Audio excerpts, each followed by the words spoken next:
Views welcome to TJMS Tamil channel. ரொம்பவே சுவாரஸ்யமாக போயிட்டுருக்க மகாநதி தொடரோட இந்த வாரத்திற்கான ப்ரோமோவில் விஜய்க்கு ஆதரவாக எந்த ஒரு ஆதாரமும் இல்லாததுனால விஜய் தான் குற்றம் செய்யப்பட்டவர் அப்படின்னு சொல்லிட்டு எல்லாரும் சொல்கிறாங்க. இது யாருமே காணுமே, காவேரியும் காணுமே அப்படின்னு சொல்லிட்டு என்ன பண்ணுறாங்க, ஒரு பக்கம் தாத்தா பாட்டி ரொம்பவே பதட்டத்தோடு இருக்காங்க. இந்த தருணத்தில் என்ன பண்ணுறாங்க, கடைசியாக வெண்ணிலா கூட்டிகிட்டு வராங்க நம்ம காவேரி.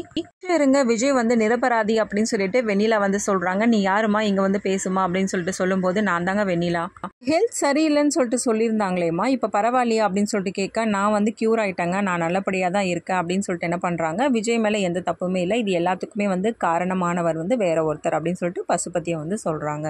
சொல்கிறீங்க எதுக்காக பசுபதி உங்களை இந்த மாதிரி பண்ணணும் அப்படின்னு சொல்லிட்டு கேட்கும்போது தான் சொல்கிறாங்க, விஜயோட மனைவி தான் காவேரி, அவங்களையும் அவங்க குடும்பத்தையும் பழி வாங்கணும் அப்படின்ற ஒரே நோக்கத்தோட என்ன பண்ணியிருக்காங்க, இந்த செயலெல்லாம் செஞ்சுருக்காங்க பசுபதி அப்படின்னு சொல்லிட்டு உண்மையில எல்லாத்தையும் சொல்கிறாங்க வெண்ணிலா. நீ யாருக்காகவும் பயந்து ஒன்றும் இதை சொல்லலை அப்படின்னு சொல்லிட்டு கேட்குற தருணத்தில், நான் யாருக்காக அங்கே பயப்பட போகிறேன், இவங்க சைட்லேருந்து யாராவது உங்களை மிரட்டி இருக்காங்களா, இந்த மாதிரி தான் பதில் பேசணும் அப்படின்னு சொல்லிட்டு சொல்லும்போது, இல்லைங்க அப்படிலாம் யாரும் இல்லை அப்படின்னு சொல்லிட்டு சொல்கிறாங்க. இந்த தருணத்தில் என்ன பண்ணுறாங்க, குமரன் அவங்க மாமாவையும் கூட்டிகிட்டு வராங்க. சொல்கிறது எல்லாமே உண்மைதாங்க அப்படின்னு சொல்லிட்டு அவங்க மாமாவும் சொல்கிறாங்க. நீங்கள் யாரு அப்படின்னு சொல்லிட்டு கேட்கும்போது தான், நான் வெண்ணிலாவுடைய மாமா அப்படின்னு சொல்ற உண்மையை சொல்றாங்க. ஆரம்பத்துல இருந்து என்ன நடந்துச்சோ எல்லாத்தையும் ஒண்ணு விடாம புட்டு புட்டு வைக்கிற மாதிரி சொல்லிட்டு இருக்காரு வெண்ணிலாவுடைய மாமா. நடந்த எல்லா பிரச்சனைக்கும் காரணம் அந்த பசுபதி தான். உடனே அந்த பசுபதியை என்ன பண்றாங்க, புடிச்சிட்டு வர சொல்லி ஆர்டர் போடுறாங்க. அந்த தருணத்துல அதுக்கெல்லாம் அவசியமே இல்லைங்க அப்படின்னு சொல்லிட்டு நிவின் என்ன பண்றாங்க, பசுபதியை கோர்ட்டுக்கு கூட்டிட்டு வராங்க. பசுபதியை கோர்ட்டுக்கு கூட்டிட்டு வராங்க, விசாரிக்கிறாங்க. அதுக்கப்புறமா விஜய் மேல எந்த தப்புமே இல்லை அப்படின்றத நிரூபணம் ஆகுது. மாதிரி என்ன பண்ணுறாங்க, இங்கே இருந்தால் எனக்கு கண்டிப்பாக ரொம்ப எமோஷனல் ஆகிடுவோம், நம்ம இங்கேருந்து கிளம்புறது தான் கரெக்ட் அப்படின்னு சொல்லிட்டு, ஏன்னா வெண்ணிலாவுக்கு சத்தியம் பண்ணி கொடுத்ததுனால இந்த மாதிரி ஒரு முடிவு எடுத்துகிட்டு அங்கேருந்து கிளம்பிடுறாங்க.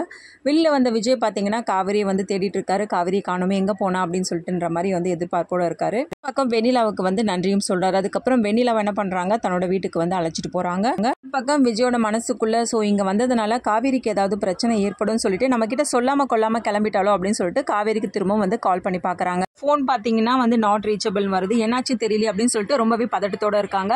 இதுக்கப்புறமா வெண்ணிலா கிட்ட பேசி புரிய வைக்கணும் அப்படின்னு சொல்லிட்டு எல்லா விஷயங்களையும் பற்றி விஜய் பேச போறாரு. முன்னாடி தாத்தாவை பார்த்து ரொம்பவே சந்தோஷமா ஒரு விஷயத்த பற்றி பேச போறாரு. தாத்தா, உங்களுக்கு ஒரு சூப்பரான குட் நியூஸ் ஒன்று காத்துட்டு இருக்கு. சீக்கிரமே காவேரி இந்த வீட்டுக்கு வர்றது மட்டும் இல்லாமல் அதை விட நீங்கள் எல்லாருமே ரொம்ப சந்தோஷப்படுற அளவுக்கு ஒரு விஷயம் இருக்கு தாத்தா அப்படின்னு சொல்லிட்டு தாத்தா கிட்ட சொல்கிறாங்க. அப்பா விஜய் சொல்கிறேன், எனக்கு ஒன்றும் புரியலையப்பா, காவேரி வீட்டுக்கு வர்றது சந்தோஷமான விஷயம்தான், அதை விட சந்தோஷமான விஷயம்னா என்ன புரியலையே அப்படின்னு சொல்லிட்டு தாத்தா கேட்க, கண்டிப்பாக சொல்கிறேன் தாத்தா, அது வரைக்கும் கொஞ்சம் சஸ்பென்ஸோடு இருங்களேன் அப்படின்னு சொல்லிட்டு விஜய் சொல்கிறாங்க. தாத்தாவும் பார்த்தீங்கன்னா பயங்கரமாக குழப்பம் அடைகிறார், என்ன சொல்லிட்டு போகிறான் இவன் அப்படின்ற மாதிரி யோசிச்சுட்டு இருக்காரு. பக்கம் வெண்ணிலா கிட்ட போய் பேசுகிற தருணத்தில் தான் எல்லா உண்மைகளையும் தெரிய வருது விஜய்க்கு. இதனால் பயங்கர அதிர்ச்சியாகி போகிறாரு. வெண்ணிலா, உங்க 2 பேரையும் நான் சேர்த்து வைக்கணும்னு நான் நினைக்கிறேன், நான் பண்ண தப்பெல்லாம் போதும் விஜய், அதனால தான் காவேரி என்னை பார்க்காம உடனே கிளம்பிட்டாளா அப்படின்னு சொல்லிட்டு என்ன பண்ணுறாரு, நினச்சி பார்க்குறாரு. அப்புறம் வெண்ணிலாவே விஜய காவேரி கூட சேர்த்து வைக்கிறாங்களா, சேர்த்து வச்சதுக்கு அப்புறமா காவேரி வீட்டுக்கு கூட்டிகிட்டு வந்துட்டு காவேரி கர்ப்பமாக இருக்காங்க அப்படின்ற விஷயத்த தாத்தா கிட்ட சொல்லி சந்தோஷப்படுறாங்களா, இது எல்லாமே தெரிஞ்சுக்கலாம். அதுக்கு மறக்காம நம்மளோட சேனலை சப்ஸ்கிரைப் பண்ணிக்கோங்க.